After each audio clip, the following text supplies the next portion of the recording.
Press the Lord, जय मसीह। आज की सुबह मैं फिर से सर्वशक्तिमान पिता परमेश्वर का धन्यवाद करता हूँ आज के इस दिन के लिए, आज की सुबह के लिए, जो परमेश्वर ने फिर से हमारे लिए ऐसे दिनों को जोड़े हैं कि हम परमेश्वर के अनुग्रह और उसकी दया, उसकी शांति में बढ़ने के लिए और सुबह की बेला फिर से आपको कई वचनों से उत्साहित करने के लिए हम फिर से जुड़ चुके हैं। मैं आप सभी का स्वागत करता हूँ और देर से शुरू करने के लिए मैं आपसे क्षमा भी चाहता हूँ, माफ़ी भी मांगता हूँ। कुछ काम के कारण हम 9 बजे नहीं मिल पाए, पर यह परमेश्वर के अनुग्रह है, परमेश्वर की दया है कि हम मिल पाते हैं और हम सर्वशक्तिमान पिता परमेश्वर का धन्यवाद करते हैं। अद्भुत है, और जिस परमेश्वर की हम आराधना करते हैं, स्तुति करते हैं, वह अद्भुत परमेश्वर है और वो दया करने वाला परमेश्वर है, वो पराक्रमी परमेश्वर है, वो हमसे प्रेम करने वाला प्रभु है। इसलिए जितने लोग जुड़ रहे हैं, जितने लोग जुड़ेंगे, जितने लोग सुन रहे हैं और वो सुनेंगे, उन सभी को मैं प्रभु यीशु मसीह के मधुर और सामर्थ्य नाम में जय मसीह कहता हूँ। यीशु मेरे साथ है, यीशु आपके साथ है। आज हम अपने व्यक्तिगत जीवन को झांकने के लिए कुछ बातों को मैं कहना चाह रहा हूँ, एक ऐसे स्वभाव के बारे में जो स्वभाव यीशु का है। क्या इन दिनों हम प्रार्थना करते हुए और बाइबलों के वचनों को पढ़ते हुए क्या मात्र हम पढ़ने वाले हैं, क्या हम सुनने वाले हैं, क्या परिवर्तन हमारे जीवन पे आई है जिस वक्त हमने यीशु को अपना उद्धारकर्ता के रूप में ग्रहण किया? जब हमने यीशु को उद्धारकर्ता के रूप में ग्रहण किया तो क्या एक परिवर्तन हमारे व्यक्तिगत जीवन में आई, हमारे चाल चलन में आई, हमारी सोच में आई? क्या हम दिन में दिन यीशु के जैसे बदलते और बनते जा रहे हैं? क्या प्रभु यीशु मसीह के स्वभाव, जैसे फिलिपी की पुस्तक में हम पढ़ पाते हैं, जैसा मसीह का स्वभाव वैसा स्वभाव तुम्हारा हो? आज की सुबह की बेला में मैं आपसे बातचीत करना चाह रहा हूं कि जब हम वचन पढ़ते हैं, जब हम प्रार्थना करते हैं और हम जब प्रार्थना में लौलीन होते हैं, क्या हम यीशु की तरह बदलते जा रहे हैं? क्या हमारा स्वभाव उसकी तरह होते जा रहा है? क्या एक भारी परिवर्तन आपके और मेरे जीवन में बढ़ती जा रही है? सर्वशक्तिमान पिता परमेश्वर का धन्यवाद करते हैं जो वचन हमारे जीवन को बदलता है, परिवर्तन कर देता है। हम प्रार्थना करते हैं, उसके बाद हमारा सोच क्या होता है? Praise the Lord, hallelujah. प्रभु यीशु मसीह मेरे साथ है, प्रभु यीशु मसीह आपके साथ है। जब आप प्रार्थना करते उसके बाद आपकी पहली सोच क्या रहती है? आज मैं आपको चिंतन करने का विषय देता हूं, सोचने का समय देता हूं कि जिस वक्त आप प्रार्थना करते हैं और प्रार्थना से उठते हैं तो आपका पहला विचार क्या होता है, पहला सोच क्या होता है, पहली वानियां क्या होती है? फिर से मैं दोहराना चाहूंगा, जिस वक्त मैं और आप प्रार्थना करके अपने रूम में से, प्रार्थना के स्थानों में से जिस वक्त हम उठते हैं, हमारा पहला सोच क्या होता है? हम क्या विचार करते हैं? हमारा पहला शब्द क्या होता है? जिस वक्त हम प्रार्थना में बने रहते हैं और प्रार्थना में लौलीन रहते हैं और उसके नए अभिषेक और सामर्थ को धारण करते हैं और अपने व्यक्तिगत रूम में जाके, अपने व्यक्तिगत कोठरी में जाके जिस वक्त मैं और आप प्रार्थना करते हैं, उसके बाद प्रार्थना करने के बाद हमारा पहला सोच क्या होता है, पहला शब्द क्या होता है? प्रत्येक दिन के बारे में बातचीत कर रहा हूं। एवरीडे जो आप प्रेयर करते हैं, प्रत्येक सुबह जब भोर आप प्रार्थना करते हैं, दोपहर आप प्रार्थना करते हैं, रात्रि आप प्रार्थना करते हैं और दिन में 4 बार आप प्रार्थना करते हैं, 5 बार प्रार्थना करते हैं। एवरीडे जब हम परमेश्वर की उपस्थिति में बैठते हैं और अब जब प्रार्थना करते हैं, उसके बाद आपका पहला सोच क्या होता है, पहला शब्द क्या होता है? चिंतन कीजिए मेरे भाई, जितने लोग जुड़ रहे हैं, जितने लोग जुड़ेंगे। क्या आपने गौर किया है? हम प्रार्थना करने वाले, हम सब प्रार्थना करने वाले हैं। आज प्रार्थना का उत्तर है पूरा विश्व सलामत है मेरे प्रिय। ज्यादा तबाही नहीं हुई है, ज्यादा मृत्यु नहीं हुई है। हो सके लाखों, 2 लाख के बराबर लोग मरे हैं, पर इससे ज्यादा लोग मर सकते थे। यह आपकी प्रार्थना का उत्तर है, मेरे प्रार्थना का उत्तर है कि परमेश्वर उत्तर देने वाला परमेश्वर है। तो मैं जब प्रार्थना करता हूं, आप जब प्रार्थना करते, जब हम प्रार्थना करके अपने रूम में से बाहर निकलते हैं, चाहे घुटने टेकने के बाद घुटने से जब ऊपर आते हैं, और जब हम प्रार्थना करके हम फिर से अपने सामान्य रूप में आते हैं, उस समय पहला सोच आपका क्या होता है? पहला शब्द क्या होता है? क्या आपने कभी विचार किया है? क्या इसकी ओर आपने ध्यान दिया है कि आपके प्रार्थना करने के बाद आपका पहला शब्द, पहला सोच क्या होता है? मेरे साथ पढ़िएगा मरकुस की पुस्तक, मरकुस रचित सुसमाचार, अध्याय 1 और पद संख्या 35 से 35। मरकुस अध्याय 1, मरकुस अध्याय पद संख्या 35 से मैं आज बातचीत कर रहा हूं कि जिस वक्त मैं और आप प्रार्थना करके अपने बिस्तर में से, अपने रूम में से, अपने कोठरी में से एक सामान्य विचार में जब हम फिर से खड़े होते हैं और प्रार्थना हमारे जीवन से अलग किया जाता है, प्रार्थना करने का एक समय होता है, उस समय में हम और आप प्रार्थना करते हैं। आप व्यक्तिगत जीवन में आप 6 बार प्रार्थना कर सकते हैं, आप 7 बार प्रार्थना कर सकते हैं, आप 24 घंटा प्रार्थना कर सकते हैं, यह आपका व्यक्तिगत बात है। पर मैं और आप प्रार्थना करने के बाद पहली सोच क्या होती है? पहला शब्द क्या होता है?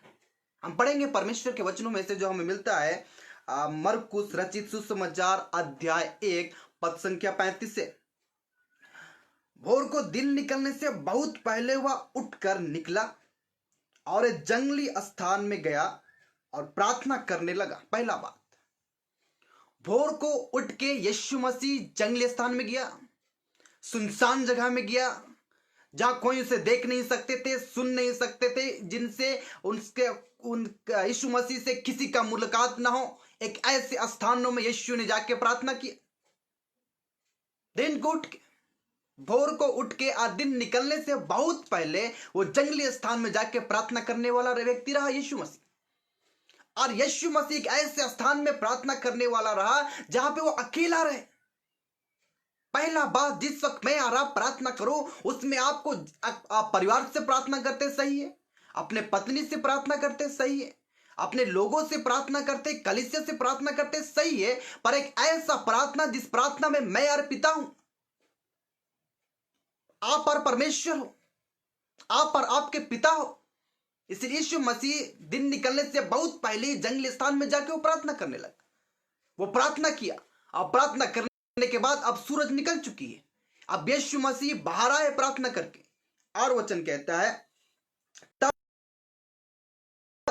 उसकी खोज में गए।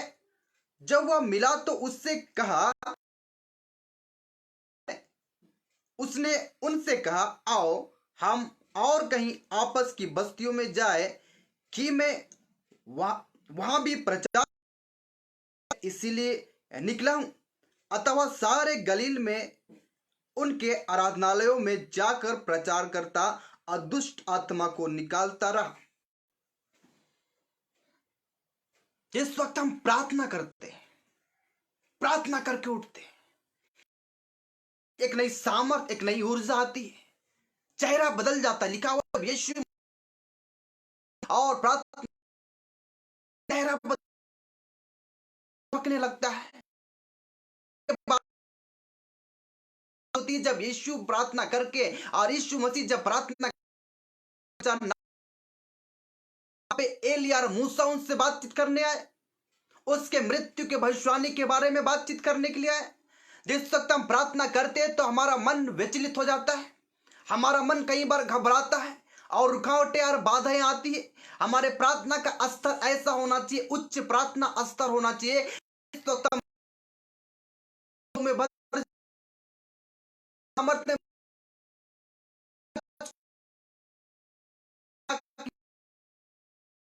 हमसे क्या चीज कहना चाहते हैं। इसलिए यीशु मसीह लूका 9 अध्याय के अनुसार जब यीशु मसीह प्रार्थना करने गए तो उसे स्वर्गीय बातें होने लगी, उनसे बातचीत करने लगे। जिस तक मैं और आप प्रार्थना करने से स्वर्गीय बात होनी चाहिए, एक ऐसी बात जो संसार में से ना है, एक ऐसी बात हमें उस समय मनुष्य की आवाज नहीं सुनना है, उस समय हमें परमेश्वर था, पर वो बात स्वर्गीय बात। प्रार्थना करते हैं। वचन कहता है स्वर्गीय बात होती जिस वक्त हम प्रार्थना में, आप प्रार्थना में, व्यक्तिगत प्रार्थना में जब हम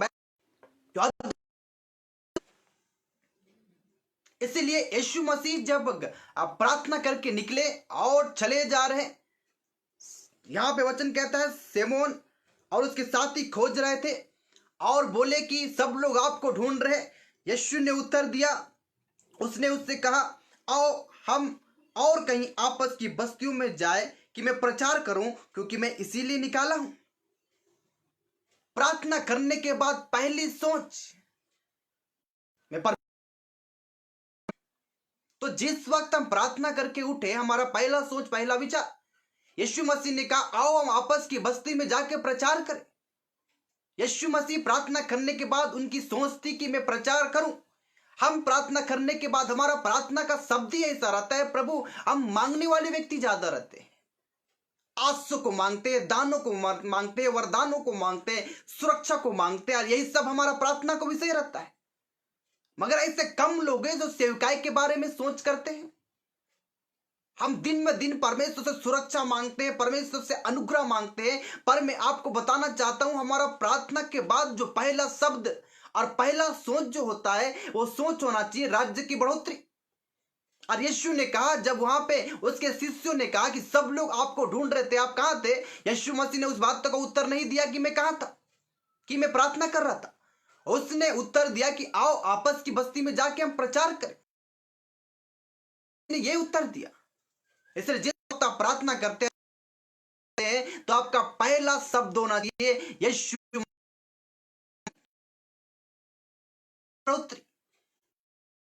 इसलिए आपको, इसलिए यीशु मसीह ने कहा कि मैं इसीलिए निकाला गया हूं, मैं इसीलिए निकाला गया हूं कि मैं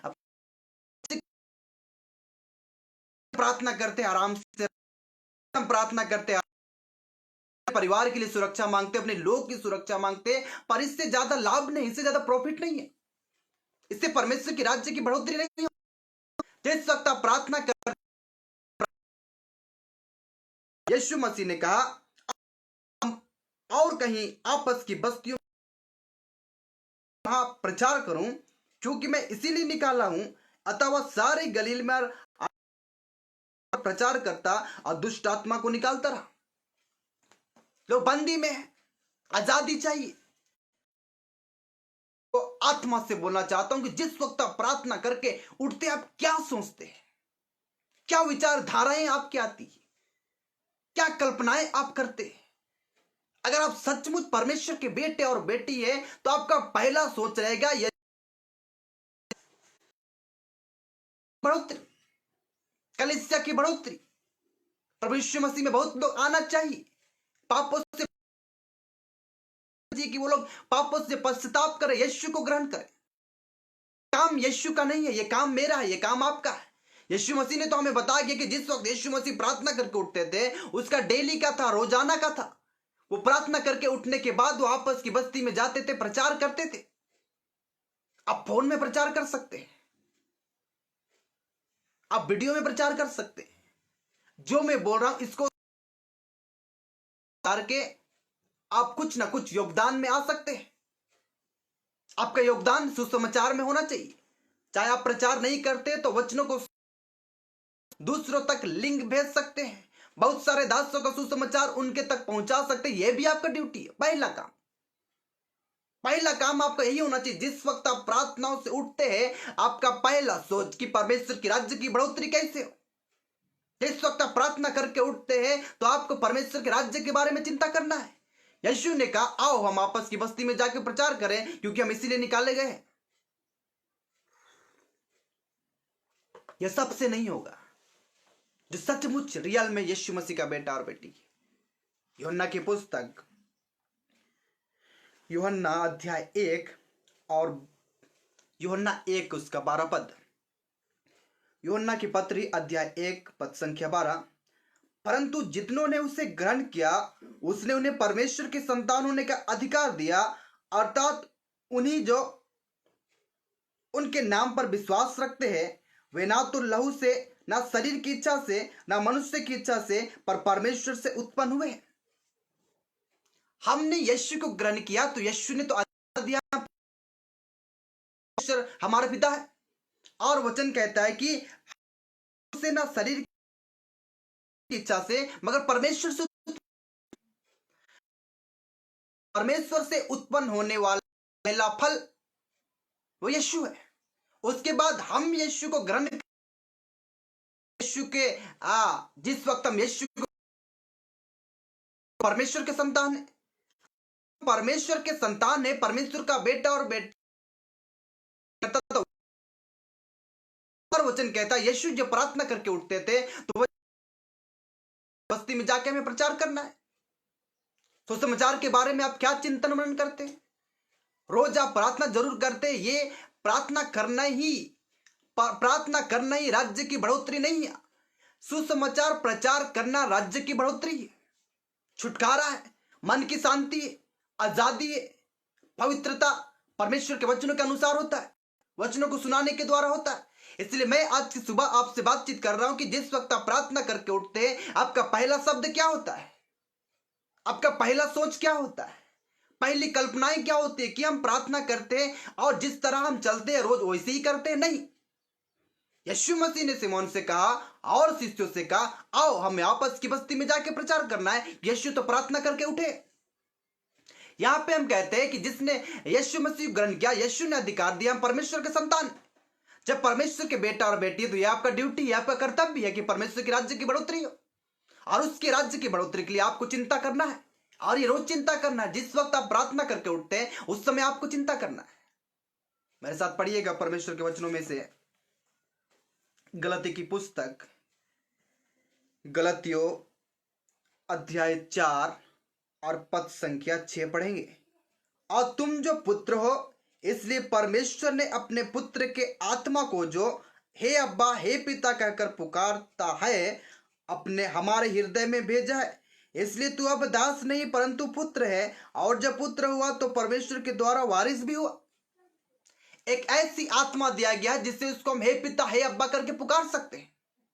मात्र हे पिता हे अब्बा करके पुकारना ही नहीं, उसके कामों को पूरा भी करना है, उसके वचनों के अनुसार चलना भी है, वचनों को बहुतों तक पहुंचाना भी है। यही तो एक बेटा और बेटी का काम है, जो परमेश्वर को अपने पिता के रूप में ग्रहण किए, जो यीशु को उद्धारकर्ता के रूप में ग्रहण किए। यीशु ने अधिकार दिया तुम उसके बेटा और बेटी है। जब हम उसके बेटा और बेटी है तो हमारा काम है, अरे ऐसा आत्मा दिया गया जिससे उसको हम हे पिता और हे अब्बा करके हम परमेश्वर को पुकारते। जब हे पिता हे अब्बा करके पुकारते तो आपस की बस्ती में जाना तो पड़ेगा, आपस की बस्ती में सुसमाचार पहुंचाना तो पड़ेगा। आज फोन के द्वारा कितने जगह हम सुसमाचार पहुंचा सकते। वचन बहुत ज्यादा शेयर कीजिए। बाइबल जितने लोग पढ़ते हैं, मोबाइल में बाइबल है, वो वचन बहुत ज्यादा बहुतों तक शेयर कीजिए। मैं जो प्रचार कर रहा हूं उसको मैं फेसबुक के बाद में व्हाट्सएप में करता हूं, फिर यूट्यूब में भेजता हूं, और कम से कम सैकड़ों लोग तो सुनते हैं। और इससे परमेश्वर की राज्य की बढ़ोतरी होती है। कम से कम 2-4 आत्माएं तो रोज दिन बचाई जाती है, कुछ ना कुछ लोग तो मन फिराते, इससे बढ़ोतरी होती है। आपके प्रार्थना करने से क्या होता है? आपके प्रार्थना आपके बलिदान से आप और आपके लोग सुरक्षित रहते हैं। पर मात्र सुरक्षा ही परमेश्वर की राज्य की बढ़ोतरी थोड़ी ना है। इसलिए यीशु मसीह जब प्रार्थना करके उठे, मरकुस 1:35 के अनुसार यीशु मसीह जब प्रार्थना करके उठे तो उसके शिष्यों ने कहा कि लोग आपको ढूंढते हैं, इधर उधर ढूंढते हैं। यीशु ने वो जवाब नहीं दिया, यीशु ने उत्तर दिया, आओ हम आपस की बस्ती में जाकर प्रचार करें, क्योंकि मैं इसीलिए निकाला गया हूं। हम ना तो शरीर से, ना लहू से, ना मनुष्य की इच्छा से जन्मे हैं, हम तो परमेश्वर से उत्पन्न हुए। जब परमेश्वर से उत्पन्न हुए तो आज अपने व्यक्तिगत जीवन में देखिए कि हम रोजाना यीशु की तरह बदलते तो जा रहे। क्या हमारा स्वभाव यीशु की तरह बदलते जा रहा है? क्या हमारा विचार, हमारा कल्पना यीशु के जैसा होते जा रहा है? कि हम प्रार्थना करने के बाद वही जीवन बिताते हैं? फिर से हम पत्नी से लड़ाई करते हैं, फिर से हम उनसे झगड़ा करते हैं, फिर से हमारा मुंह से कड़वा बात निकलता है, फिर से हम लड़ाइयां करते हैं, फिर से हम क्रोध करते हैं, फिर से हम निराश हो जाते हैं। ये यीशु की आत्मा नहीं है, ये एक दुष्ट की आत्मा है जो प्रार्थना करने के बाद भी आप में क्रियाशील है और वो काम करती है, वो प्रकट होती है। अगर आप और हम प्रार्थना करके उठते हैं तो हमारा स्वभाव यीशु के जैसा होना चाहिए और यीशु की जैसा सोच में बदलना चाहिए। आप दिन में दिन क्या यीशु की तरह बदलते जा रहे हैं? क्या आपका स्वभाव यीशु की तरह होते जा रहा है कि रोज आप वचन सुनते हैं और फिर मटिया देते हैं? नहीं, ये सोचने की बात है। बदलने की बात है। परमेश्वर का वचन आपको बदल देता है मेरे प्रिय। अगर रियल में आपने यीशु को ग्रहण किया है तो उसका स्वभाव भी आपके जीवन में आएगा। सचमुच आप परमेश्वर के वचन को सुनने वाले और उसके अनुसार करने वाले तो एक परिवर्तन आपके जीवन में आएगा। क्या हमारा कुछ भी बदला है? क्या हमारा सोच बदला है? क्या हमारा विचार बदला है? क्या हमारे कल्पनाएं बदला है? क्या हमारा चलना उठना, हमारा चाल चलन बदला है? अगर बदला है तो आप परमेश्वर से जन्मे, परमेश्वर से उत्पन्न हुए, वरना हमारा पिता कोई और है जिसका नाम मैं लेना नहीं चाहूंगा। इसलिए आज की सुबह मैं आपसे कहना चाहता हूं कि यीशु मसीह जैसे प्रार्थना करके उठे, उसका पहला शब्द था आपस की बस्ती में जाके हमें प्रचार करना है, बीमारियों को चंगा करना है, दुष्ट आत्माओं को निकालना है, परमेश्वर के राज्य की बढ़ोतरी के लिए चिंता करना है। इसलिए मैं और आप परमेश्वर का बेटा बेटी है तो चिंता करना होगा। मैं पढ़ रहा था इब्रानी की पुस्तक, बड़ा सुंदर वचन इसमें लिखा हुआ है। इसमें हम पढ़ रहे थे इब्रानियों की पुस्तक अध्याय 13 पद संख्या 14। इब्रानियों की पुस्तक अध्याय 13 पद संख्या 14। क्योंकि यहां हमारा कोई अस्थाई नगर नहीं, वरन हम एक आने वाले नगर की खोज में हैं। फिर से सुनिए, क्योंकि यहां हमारा कोई अस्थाई नगर नहीं, वरन हम एक आने वाली नगर की खोज में हैं। हम आने वाली नगर की खोज में मेरे प्रियो, आने वाली नई यरूशलेम के बारे में बातचीत किया जा रहा है। हमारा कोई भी अस्थाई नहीं है इस पृथ्वी में, हमारा स्वदेश तो स्वर्ग में है। इसलिए अगर हमें परमेश्वर के राज्य में प्रवेश करना है, स्वर्ग के राज्य में जाना है, तो एक चिंता तो हमारे अंदर होना चाहिए कि परमेश्वर की राज्य की बढ़ोतरी कैसा हो। और दूसरी चिंता, हम परमेश्वर के वचनों को सुन के और प्रार्थना करके क्या व्यक्तिगत जीवन में हमारा स्वभाव यीशु की तरह बदलते जा रहा है? क्या हमारा उठना बैठना यीशु की तरह बदलते जा रहा है? क्या हमारा विचार सोचना हमारा यीशु की तरह बदलते जा रहा है? क्या उस सोच में हम चल रहे जिस सोच में यीशु चलते थे? क्या दिन ब दिन हम यीशु की तरह परिवर्तन होते जा रहे? इस बातों की चिंतन कीजिए, मात्र प्रार्थना ना कीजिए, मात्र वचन ना सुनिए, वचन के आधार पर चलिए भी और करिए भी, क्योंकि कर्म बिना विश्वास अधूरा है। मेरे साथ परमेश्वर के वचनों में पढ़िएगा। हाँ, याकूब की पुस्तक अध्याय 2 पद संख्या हम पढ़ेंगे 26। अतः जैसे देह आत्मा बिना मरी हुई है, वैसा ही विश्वास भी कर्म बिना मरा हुआ है। मरा हुआ है। वचन कहता है अतः जैसे देह आत्मा बिना मरी हुई है, वैसे ही विश्वास भी कर्म बिना मरा हुआ है। काम तो करना पड़ेगा, कर्म तो करना ही पड़ेगा। मात्र प्रार्थना करने से ही सब कुछ संभव नहीं है, वचन को सुनने से ही सब कुछ संभव नहीं है। अगर आप विश्वास करते तो कर्म भी करना पड़ेगा, वरना लिखा हुआ है कि हमारा विश्वास मरा हुआ है मेरे प्रिय। इसलिए परमेश्वर के वचन हमें साफ साफ सिखाता, कर्म तो करना ही होगा। कि प्रभु हम प्रार्थना करते वो सुरक्षित रहे, प्रभु हम प्रार्थना करते उनको भोजन मिले, इतना ही नहीं चलेगा। प्रभु हम प्रार्थना करते उनका शरीर गर्म रहे, ऐसे ही काम ना चलेगा। उन्हें कंबल देना पड़ेगा, उसे भोजन देना पड़ेगा, कर्म तो करना ही पड़ेगा। मात्र प्रार्थना ही से नहीं होता है। प्रभु उनका जीवन उद्धार में आ जाए, वो लोग उद्धार पाए। आप अपने परिवार के लिए उद्धार के लिए प्रार्थना करते हैं। एक प्रश्न मैं आपसे करना चाहता हूं, क्या उद्धार का सुसमाचार उन्हें सुनाए? प्रार्थना से बढ़ के परमेश्वर का वचन है। वो अपने बड़े नाम से ज्यादा महत्व अपने वचन को दिया है। परमेश्वर वचन ही सब कुछ बदल देता है। मैं कई बार मैं प्रचार करूंगा वचन के बारे में। प्रार्थना ही सब कुछ नहीं है, प्रार्थना है घंटों प्रार्थना कीजिए, अन्य भाषा में प्रार्थना कीजिए, प्रार्थना में लौलीन हो जाइए, सब चीज ठीक है। मगर प्रार्थना करने के बाद जब आप अपने बिस्तर से, अपने बेड से, अपने रूम से उठते तो आप क्या सोचते, क्या विचार करते, क्या कल्पनाएं करते? पहला शब्द क्या होता है? यीशु ने कहा आपस की बस्ती में जाकर प्रचार करना है, राज्य की बढ़ोतरी करना है, मेल मिलाप का सुसमाचार प्रचार करना है। हम क्या करते हैं? प्रार्थना करने के बाद वही करते, वही सोच, वही विचार, वही लड़ाई, वही झगड़ा, वही पत्नी से लड़ाई झगड़ा, वही बच्चों से लड़ाई झगड़ा, वही उनसे नहीं बनता है, वही उनसे नहीं पटता है, उससे नहीं बनता है। Praise the Lord, hallelujah. यीशु मेरे साथ, यीशु आपके साथ। मैं आपको उत्साहित करना चाहता हूं परमेश्वर के वचनों में कि हम जरूर वचन पढ़ते हैं, हम जरूर वचन प्रचार करते, पर क्या हमारा स्वभाव बदला है? हमारा उठना बैठना बदला है? हमारा चाल चलन बदला है? हमारा विचार बदला है? हमारा कल्पना बदला है? क्या हम यीशु की तरह उनकी सोच में बढ़ पा रहे हैं? ये महत्वपूर्ण है आज के लिए, आपके लिए, मेरे लिए। ये इंपॉर्टेंट है आपके लिए, वेरी इंपॉर्टेंट। मेरे लिए, आपके लिए महत्वपूर्ण है मेरे प्रियो, कि क्या हम बदल रहे हैं? क्या हमारा स्वभाव वैसी पिछले दिनों की जैसा हो रहा है? वचन तो हम सुनते हैं, वचन तो हम पढ़ते हैं, प्रार्थना तो हम करते हैं, सब चीज करते हैं। इसलिए प्रार्थना से उच्च में परमेश्वर के वचन को महत्व देता हूं, और वो उच्च स्थान में परमेश्वर का वचन। जब मैं 2011 में जब बाइबल पढ़ता था, मैं पूरा पूरा चैप्टर खत्म कर देता था। 40 अध्याय 60 अध्याय में पढ़ता था। अभी थोड़ा कम हो गया, पर आज भी चैप्टर खत्म कर देता हूं पढ़ते पढ़ते। और मैं घंटों परमेश्वर के वचन को पढ़ता हूं, मनन करता हूं, घंटों। मेरा प्रार्थना का भी घंटों होता है, तो वचन को भी मैं उससे कहीं ज्यादा पढ़ता हूं। घंटों तक मैं पढ़ते रहता हूं और पढ़ता हूं, कई बार पढ़ा और पढ़ता हूं और पढ़ता हूं, कि परमेश्वर मुझसे बातचीत करे। और वचन हमारे जीवन को बदलते जाता है, हमारे स्वभाव को बदलता है, हमारे सोच को बदलता है। जो हम सोचते हैं वो बदलेगा कब? जब हम परमेश्वर के वचनों में चलेंगे, परमेश्वर के वचन को मनन करेंगे। और हम परमेश्वर के वचन को मन करके हमारा सोच बदलते जाएगा मेरे प्रियो, हमारा मन बदलते जाएगा मेरे प्रियो। इसलिए आज आपके लिए सोचने का विषय है कि जिस वक्त आप प्रार्थना करते हैं, प्रार्थना करके उठते हैं, तो आपका पहला सोच क्या होता है? पहला शब्द क्या होता है? यीशु का क्या था? मरकुस 1:35 के अनुसार यीशु का पहला शब्द, यीशु का पहला सोच क्या था जब वो प्रार्थना से रोज उठते थे? ये सोचने की विषय है, ये समझने की विषय है। इसलिए क्या यीशु को ग्रहण करके क्या हमारे व्यक्तिगत स्वभाव में कोई परिवर्तन आई है? क्या अपनी पत्नी से आप प्यार करना सीख गए हैं? क्या अपने माता पिता से आप प्यार करना सीख गए हैं? क्या आप अपने बच्चों से प्यार करना सीख गए हैं? क्या अपने पड़ोसी से प्रेम करना सीख गए हैं? क्या भलाई करना सीख गए हैं? क्या हम दूसरों के लिए चिंता करना सीख गए हैं? अगर क्या हम सीख गए हैं, तो आपका स्वभाव यीशु की तरह बदलते जा रहा है, आपका स्वभाव बदलते जा रहा है। अगर ये नहीं हुआ है, तो मात्र वचन सुनने वाले हैं और अपने आप को धोखा देने वाले। परमेश्वर के वचन के अनुसार कर्म बिना विश्वास अधूरा है, मरी हुई है मेरे प्रियो।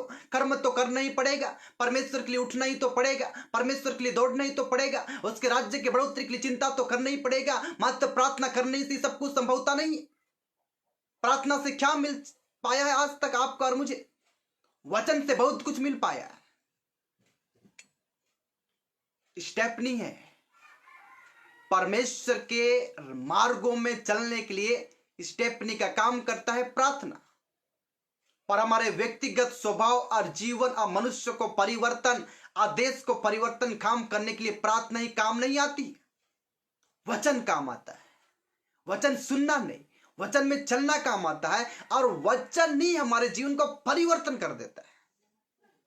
हम पढ़ते जरूर हैं, हम प्रचार जरूर करते हैं, क्या वचनों के आधार पर चलते हैं मेरे प्रियो? क्या कुछ परिवर्तन आई है हम प्रार्थना करने के बाद, वचन पढ़ने के बाद, वचन सुनने के बाद, प्रचार करने के बाद कुछ परिवर्तन आई है क्या व्यक्तिगत जीवन की? पहले ही जैसा हमारा चाल चलन, पहले ही जैसा हमारा सोच है। पौलुस ने कहा, इब्रानी की पुस्तक में लेखक ने कहा, हमने पढ़ा कि यह हमारा कोई अस्थाई नगर नहीं है, हम एक आने वाली नगर की खोज में लिखा हुआ है। इब्रानी की पुस्तक 13 में पढ़े कि आने वाली नगरों की खोज में हम है।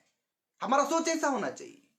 हम आने वाले दिनों को देखना चाहते हैं, उस राज्य को देखना चाहते हैं, एक नई यरूशलेम को स्वर्ग से उतरते हुए देखना चाहिए। ये हमारा सोच होना चाहिए। परमेश्वर के राज्य की बढ़ोतरी के लिए कुछ चिंता करना चाहिए, यह हमारी सोच होना चाहिए। मदद करने वाली आत्मा, भलाई करने वाली आत्मा, प्रेम करने वाली आत्मा। अगर यीशु के वचनों को पढ़ते पढ़ते, सुनते सुनते आप अपने पड़ोसी से प्रेम करने लगे तो आप धन्य हैं। अपने परिवार से प्रेम करने लगे तो धन्य है। अपने बच्चों से प्रेम करने लगे तो धन्य है। अपने पति और पत्नी प्यार करने लगे तो धन्य है। उससे बढ़ के क्या है कि अपने मम्मी पापा से आप प्रेम करें, अपने पड़ोसी से अपने समान प्रेम करें। इससे बढ़ के क्या है दुनिया में?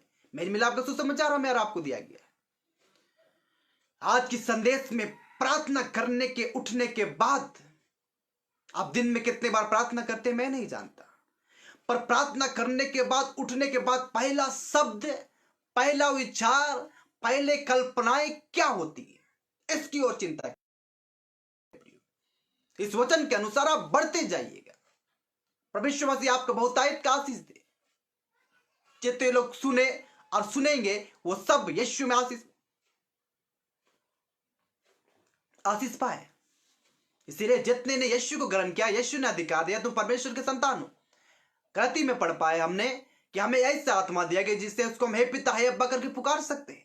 मात्र पुकारना ही नहीं, मात्र मांगना ही नहीं, आराध्य को मांगना ही नहीं, वचन कहता है कर्म भी करना होगा, दौड़ना भी पड़ेगा परमेश्वर के राज्य के लिए, वचन को सैर भी करना पड़ेगा, वचन प्रचार भी करना पड़ेगा, बहुतों तक सुसमाचार पहुंचाना भी पड़ेगा। ये हमारा ड्यूटी है एवरी डे, रोज दिन का। ये बात की ओर चिंता कीजिएगा मेरे प्रिय। आज मैं आपको उत्साहित कर रहा हूं कि आप वचन रोज सुन रहे हैं, रोज प्रार्थना कर रहे हैं, रोज बाइबल पढ़ रहे हैं, पर अपने व्यक्तिगत जीवन में कोई परिवर्तन नहीं आई है, तो आप सबसे धन्य है भाई।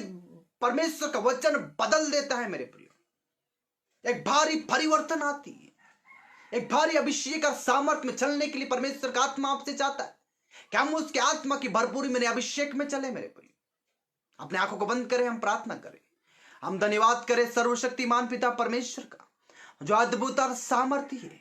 प्रभु, जब हम प्रार्थना करके उठते हैं, और बहुत लोग प्रार्थना करके उठते हैं, तो उनका पहला शब्द क्या होता है, पहला सोच क्या होता है, पहला कल्पनाएं क्या होता है, इसके बारे में बहुत लोग चिंतन नहीं किए। ये कोई छोटी बात नहीं है। तुम्हारा सोच क्या होता है जब तू प्रार्थना करके उठती है, तुम्हारा सोच क्या होता है जब तू प्रार्थना करके उठता है, और इस बातों की ओर हमें ध्यान देना चाहिए। प्रार्थना करके उठने के बाद हमारा पहला शब्द, पहला सोच क्या होता है, पहला कल्पनाएं क्या होता है, इसके बारे में बड़ा छानबीन कीजिए और परमेश्वर के वचनों में बढ़ते जाइए कि आप और आपके परिवार, घराना, आपके देश, आपके मित्र लगातार यीशु में आशीष पाए। जो वचन सुने उनका जीवन यीशु में परिवर्तन हो जाए, बदल जाए। प्रभु, इनका चाल चलन, इनका उठना बैठना, इनका देखना, इनका सोचना दिन ब दिन यीशु में बदलते जाए प्रभु, बदलते जाए प्रभु, परिवर्तन हो जाए प्रभु। आपका दास होने के नाते वचन के लिए धन्यवाद करते हैं और सुनने वाले को प्रभु यीशु मसीह के नाम से आशीष देते हैं। हम आपका धन्यवाद करते हैं, बिनती यीशु के नाम से मांगते हैं, आमीन।